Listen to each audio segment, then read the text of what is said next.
반갑습니다. 반갑습니다. 오늘 제목은 업장에 대해서 말씀을 드립니다. 업장이 몇 겹이나 되는가? 여러분들 평소에 그런 생각 안 했어요? 내가 지은 죄가 얼마나 되나 이렇게 한번 생각해 본 적 있어요? 일이 잘 안 풀리고 그럴 때 나 전생에 무슨 죄를 지었나? 내가 다른 사람한테 뭔 잘못을 했나? 이런 생각을 해본 적 있죠. 근데 이게 모르고 죄를 짓는 사람이 많을까요? 아니면 알고 또 짓는 사람이 많을까요? 여러분들은 몰라서 지어요? 아는데도 지어요? 어느 게 더 많을 것 같아요? 모르고 짓는 게 많을 것 같아요? 50대 50. 여러분들 교당 나와서 법회 보고 설교 말씀 듣는 사람들은 인과 윤회에 대해서 모르는 사람 없죠? 근데 돼 안 돼요? 잘 안 되죠. 알아도 잘 안 돼요. 모르고서도 안 되고 알아도 잘 안 돼요. 이걸 우리는 말할 때 쉽게 얘기하면 업장이다. 이렇게. 그게 이제 잘 되면 좋은데 알면 잘 되면 돼. 아는 대로 되면 되는데 알아도 잘 안 돼. 몰라서도 안 되고 알아서도 잘 안 돼. 이걸 이제 우리가 업장이라고 한다. 이렇게 하죠. 오늘 본문에 봉독하신 것처럼 과거 업장이 얼마나 두꺼우면 본문에 들어와서도 그것이 무서운지도 모르고 이렇게 그냥 아무 생각 없이 살아가는 걸 보면 한번 깜짝 놀랄 일이다. 이런 말씀을 해주셨는데 업장이 뭘까요? 업장 잘 안 풀리면 업장일까요? 잘 안 되면 업장일까요? 업장이 많은 종류가 있는데 주로 자기를 거짓으로 만들어 놓은 나를 포장하는 것, 이게 업장이고, 그 다음에 자기의 잘못으로 자기를 만들어가는 것, 이게 이제 업장인 것 같아요.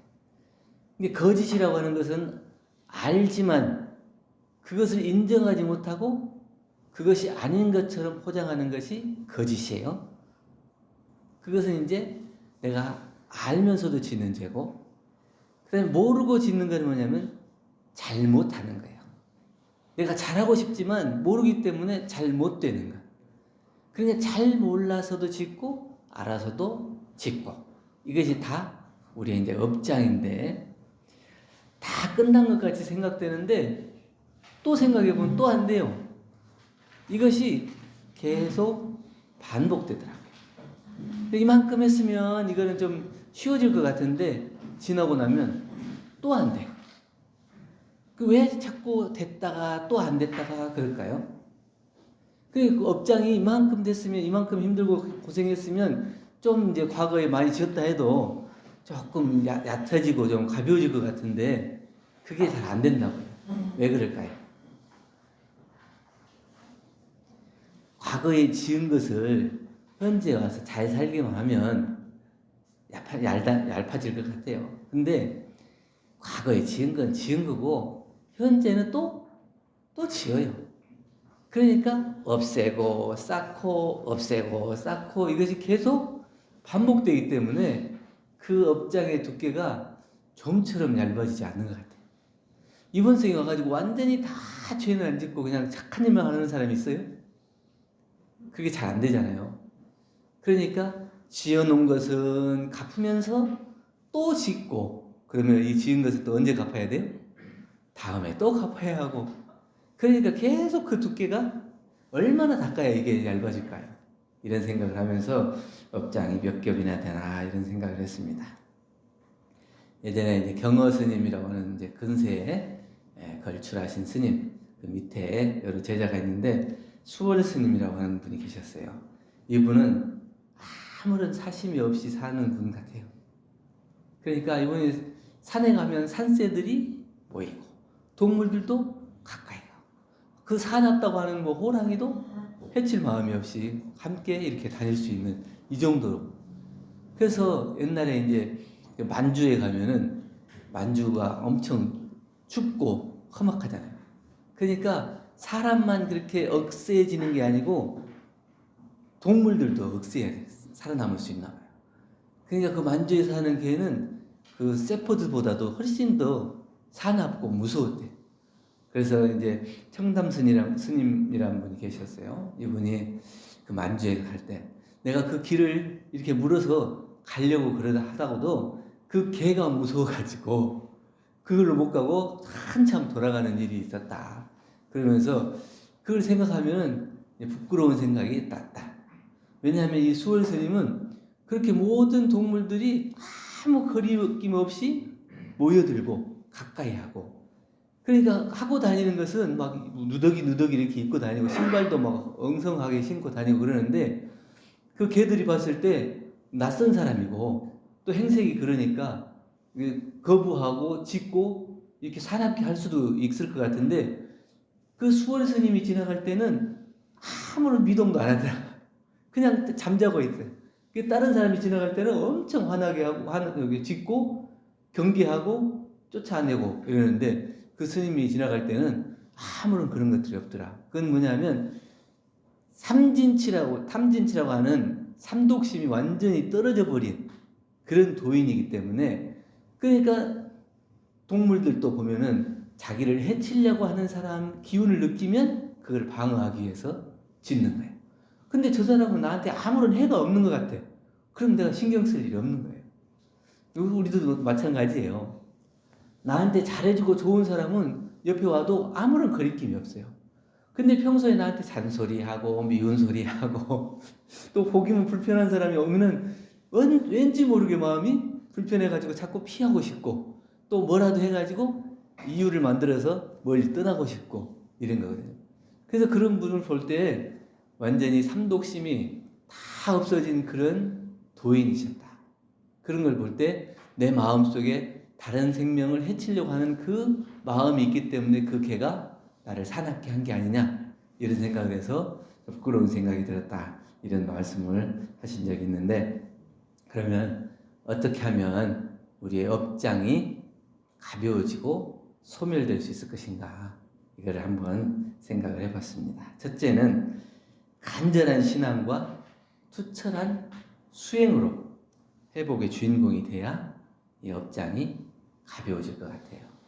그러니까 간절하지 못하면 소원에 이르지 못하고 투철하지 못하면 업장을 뚫지 못해. 우리가 뭔가 해보려고 하면 그 소원이 지극하고 간절해. 원하는 게 있으면 그 원하는 것을 이루려면 얼마나 지극하고 간절하게 기도해야 하잖아요. 자녀들이 대학을 간다, 아니면 또 뭐 군대를 간다, 직장을 얻는다, 이러면 얼마나 지극정성으로 간절한 마음으로 기도해요. 그냥 알아서 가겠지 이런 마음으로 놔두면 그런 부모는 없잖아요. 정말 그 사람이 잘 되기를 바라는 그 마음만큼이나 간절하게 기도를 하는 거고, 그리고 자기의 업장을 뚫으려면 투철한 마음이 돼야 돼요. 내가 반드시 이 일을 해결해야 되겠다는 그런 마음, 투철한 마음이 없어가지고는 그게 없어지지 않아요.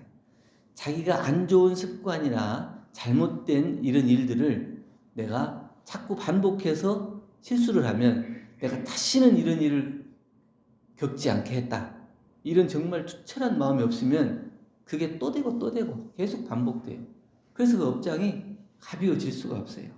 대산종사님께서는 끝까지 구하면 얻어지고 진심으로 원하면 이루어지고 정성껏 노력하면 반드시 되어진다. 그러니까 하려고 하는 사람은 진리도 막을 수가 없다.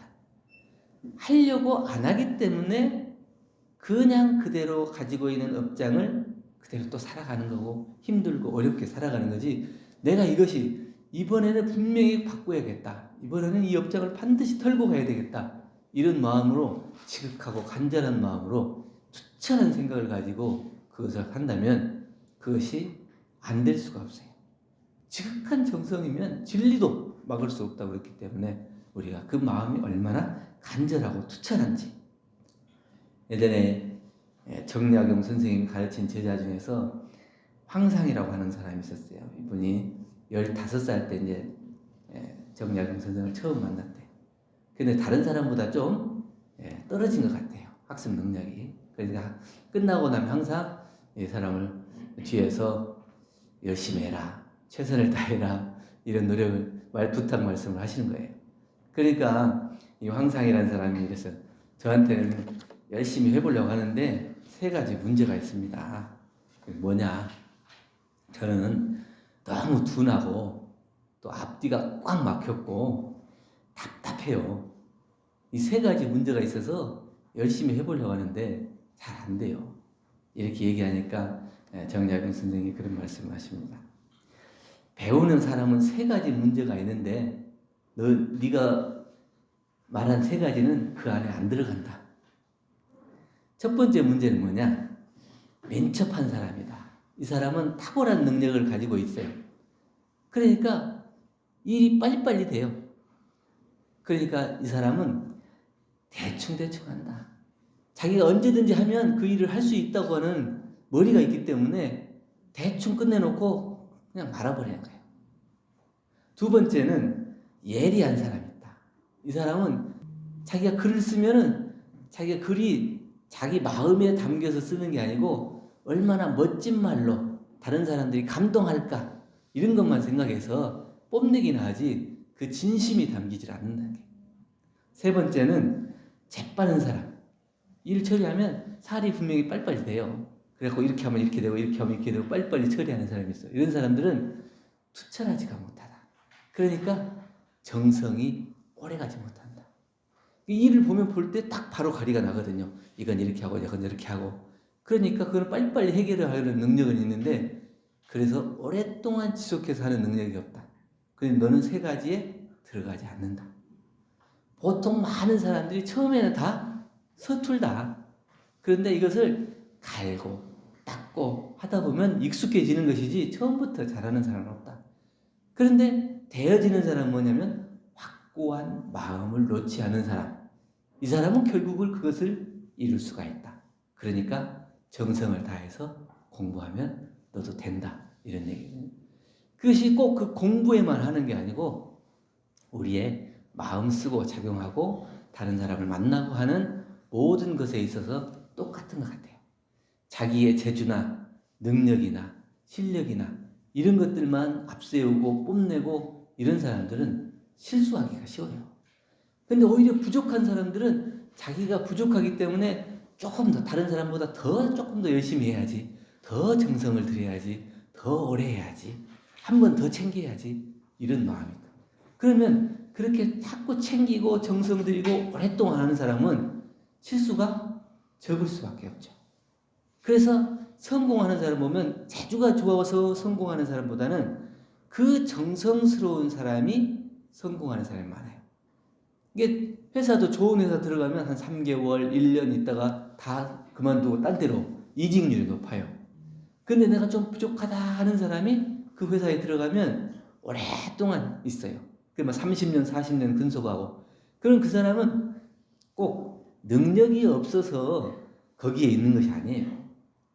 그 사람이 그 마음 속에는 진심과 진실과 정성을 다하는 마음이 있기 때문에 그것을 쉽게 보지 않기 때문에 그 내가 하는 일을 얼마나 소중하게 생각하는가 그걸 소중하게 생각하기 때문에 거기서 있는 거지 자기가 능력이 부족하고 실력이 부족해서 거기를 오랫동안 지키는 건 아니에요. 결국에는 그 회사를 지키고 또 우리 병원을 오랫동안 지키는 사람은 누구겠어요?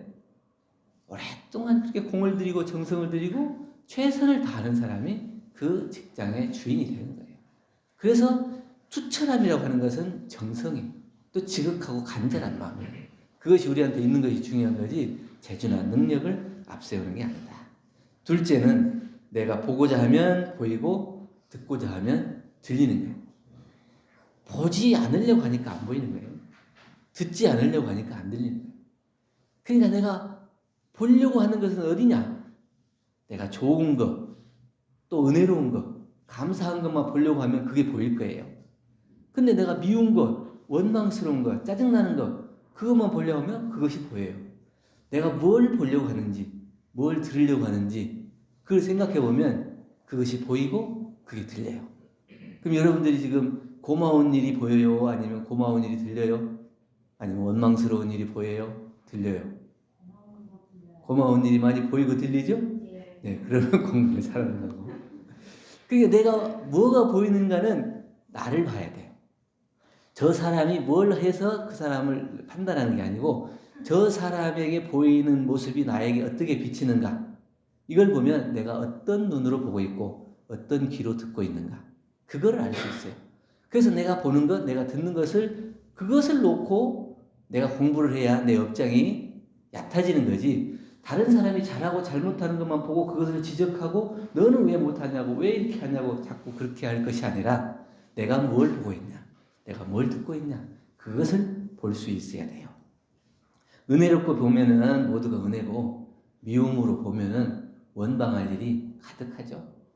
꽃이라고 보면은 모든 세상에 꽃이 아닌 것이 없고, 근데 잡초라고 생각하면 다 잡초예요. 그냥 꽃을 좋아하지 않는 사람은 아무리 아름답게 핀 꽃이라도 그냥 있는 것이고 그냥 풀처럼 생각하는 거예요. 근데 꽃을 좋아하는 사람은 여기 가서 꽃, 이 작은 그 야생화를 보고서도 굉장히 감탄하고 막 마음에 기쁘고, 야, 여기 꽃 피었다, 이렇게 하더라고요. 그럼 내가 어떤 마음으로 그걸 보느냐, 이것이 차이가 있어요. 제가 이제 물고기를 이제 교단에서 놓고 키워요. 여러 구피라고 하는 물고기 놓고 키우고, 이제 새끼 나면 교도님들한테 또 분양도 해주고 이래요. 그냥 제가 이제 와가지고 5년째니까 오랫동안 산 거 있는 거죠. 그런데 이제 한 번씩 보다 보면, 야, 어떻게 보면은 내가 살아가는 것이, 내가 생각하는 것이 저 어항 속에 물고기 같지 않은가, 이런 생각을 할 때가 있어요. 그러니까 어항 속의 물고기는 어항이 전부인지 알아요. 그 강물을 알겠어요, 바다를 알겠어요. 그 어항 속에 사니까 그 어항 속에 있는 물이 전부인지 알고 그게 전부 세상인지 알아요. 우리도 마찬가지예요. 진리를 모르는 사람은 내가 지금 이 안에서 만나는 사람, 그리고 생각하는 거, 이 안에서만 내가 나를 놓고 거기서 벗어나지 못하고 살아요. 그래서 늘 만나는 사람과 부딪히고 거기서 미워하고 원망하고 그걸 못 벗어나는 거예요. 그 어항 속의 물고기처럼 그렇게 살아가요. 근데 우리가 진리를 보는 사람은 어떻게 해요? 이 어항만 있는 게 아니고 어항 밖에 세상에 있다. 또 내가 꼭 미운 사람만 있는 게 아니고 더 많은 고마운 사람들이 있다.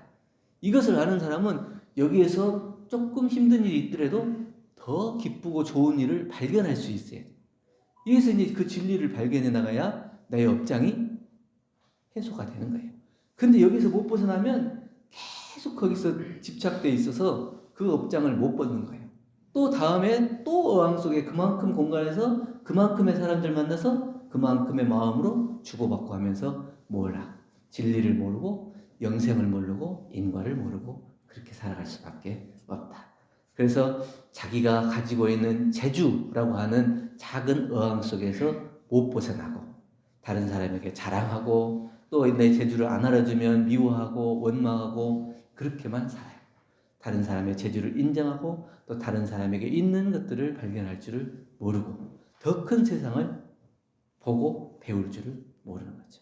그래서 내 삶이 어항 속의 물고기인지 아니면 더 큰 세계의 저 큰 바다를 향해서 헤엄쳐 나갈 수 있는 그 외부로 커나갈 수 있는 그런 공부를 하고 있는지, 이것을 알아야 자기 업장을 다 얇게 할 수 있다. 세 번째는 모든 것은 오직 나로부터 있어진다. 선업이라고 하는 것도 악업이라고 하는 것도 다 내가 짓는 거죠. 다른 사람이 지어서 나한테 주는 거 아니에요. 내 호주머니에 이거 지어주는 거 아니거든요. 다 내가 지어서 좋은 것, 나쁜 것을 내가 지어서 받는 거예요. 근데 그것을 알면 내가 잘 지으려고 노력하겠죠. 근데 그것을 자꾸 모르고 까먹고 인정하지 않기 때문에 자꾸 다시 반복해서 악업을 짓게 되는 거예요. 그래서 그걸 못 벗어나는 거죠. 부처님 제자 중에 목련존자는 신통제일이라고 그래요. 근데 어머니가 아주 성품이 좀 별로 안 좋으셨던 것 같아요.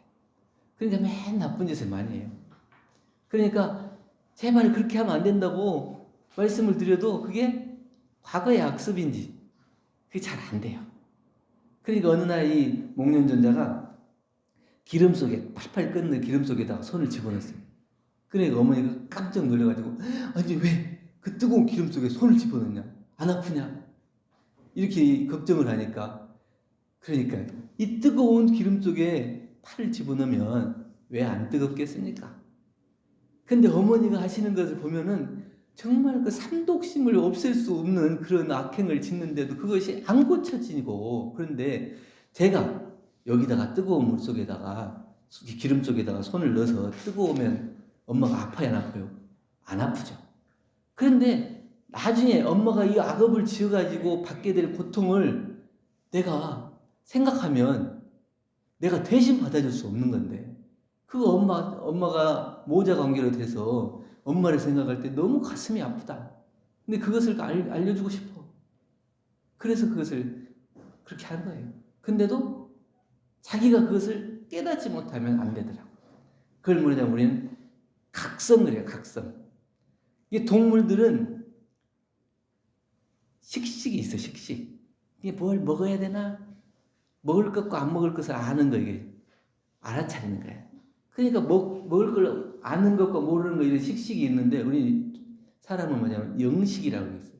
영식은 뭐냐면 깨달을 수 있는 지혜. 이게 이제 영식이에요.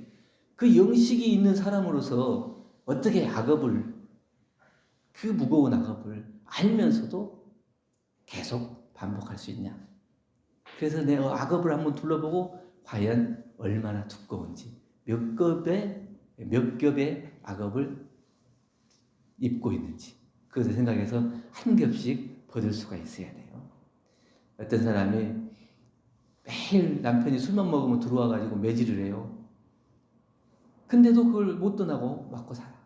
어느 날 스님이 한 번은 얇은 대나무를 이렇게 뭉탱이로 묶어줘가지고 나중에 때리려면 이걸로 때리세요, 이렇게. 근데 나중에 그 묶어준 그 대나무, 얇은 대나무 뭉탱이로 때리더니 얼마 안 가서는 그 뒤로는 이제 안 때리더래요. 왜 그런 것 같아요?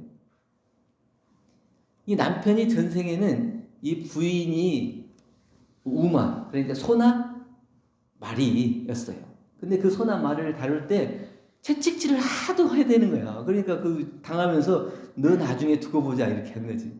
그러고 나서 부부를 만났어요. 그래가지고 자기가 모르지만 그것이 이 3세의 업장을 통해서 몽둥이질을 그 사람한테 계속 하는 거야. 그러니까 이왕 맞으려면 한 번에 빨리 면할 수 있는 방법은 뭐예요? 얇은 대나무 여러 개. 그러면은 10개를 묶고 놓으면 10대를 한 번에 맞는 거고, 100개를 묶고 놓으면 100대를 한 번에 맞는 거고. 그러니까 일생을 통해서 맞을 거를 빨리 끝내버린 거예요.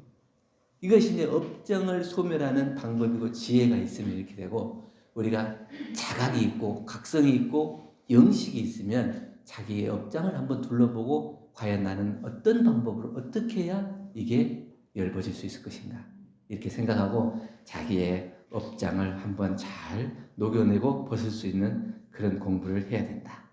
아직 원망과 미움이 보이면 해결해야 될 업장이 남아있는 거고, 원망과 미움이 다 사라지고 또 아름답게 보이고 멋있게 보이고 감사할 일만 보이면 그 업장이 이제 다 돼가는구나, 이렇게 생각하면 돼요. 여러분들은 좋은 점이 많이 보여요? 안 좋은 점이 많이 보여요? 내가 내 입으로 업장이 두껍다고 말을 어떻게 해? 네.